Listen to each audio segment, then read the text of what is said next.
Shalom Aleichem, and welcome back to a new year of weekly words on the Parsha from your Rebbeim, Torah, the Rebbeim, and Yeshivat Sha'avim.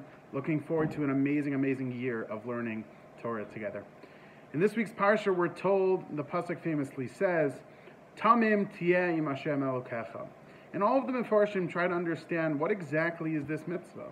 Be simple, be tamim, be complete, be wholesome. What exactly does that mean? And I think there's a story from the Baal Shem Tov which they bring down, which really emphasizes what this pasuk really means.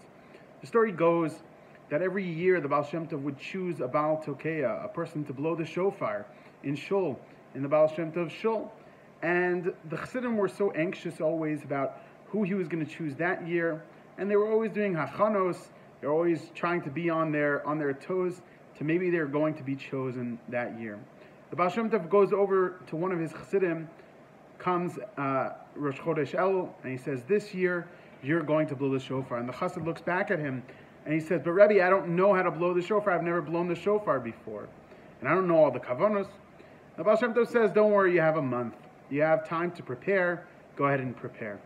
The Chassid is there, is trembling. He has no idea what to do. And for the next 30 days, he takes off of work. He leaves everything behind.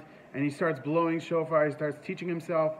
But beyond just teaching himself how to blow the shofar, in the Baal Shem Tov Shul, there was an inyan about the kavanos, the ideas of what people are supposed to be thinking about when they blow the shofar.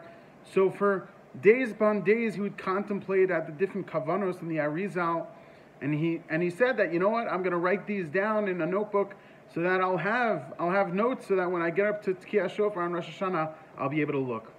Rosh Hashanah comes along, and the Chassid comes in trembling, very nervous, standing right next to the Baal Shem Tov, and he starts saying the bracha, Baruch atah Hashem Elokeinu melech haolam, and he finishes the bracha, he looks down to start blowing, the Baal Shem Tov says, Tekiyah, and then he takes away the Chassid's notebook. And then the Chassid couldn't say anything because he was going to be hefsek, but he starts crying, he looks at the Baal Shem Tov, you took my notes, what am I supposed to do? He forgot everything. So he tries blowing the shofar and he can't blow. It's not coming out. And even eventually when he does blow the shofar, it's not the same. The kavanos aren't there. And the chassid is so broken. After Shul, he ran away.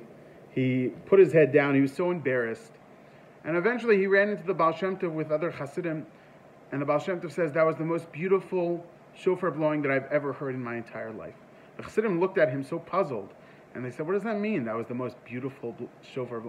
That wasn't beautiful. It was pretty awful, to be honest. And he didn't have the kavanos. And the chassid looks at the Baal Shem Tov and he says, I don't understand. He says, so the Baal Shem Tov said back to him, the greatest and most purest kavana is the tmimus of a yid, is a leiv nishbar. And when you were there sitting, crying over the fact that you didn't have your notes and you thought that it wasn't going to be good, that was the most beautiful tefillah. That was the most beautiful idea of the shofar. And that's the idea of the shofar. That's the idea of tshuva. To connect to that point within us, which is tamim, which is whole, which is complete. We should all be zocheh mirz Hashem throughout Chodesh Elul, leading up to Rosh Hashanah and Yom Kippur, to try to get in touch with that nakuda within us. That nakuda pnimis, that beautiful pintel yid within us. Tamim tiyeh im Hashem Elokecha. Have a beautiful Shabbos. Shabbos, good Shabbos.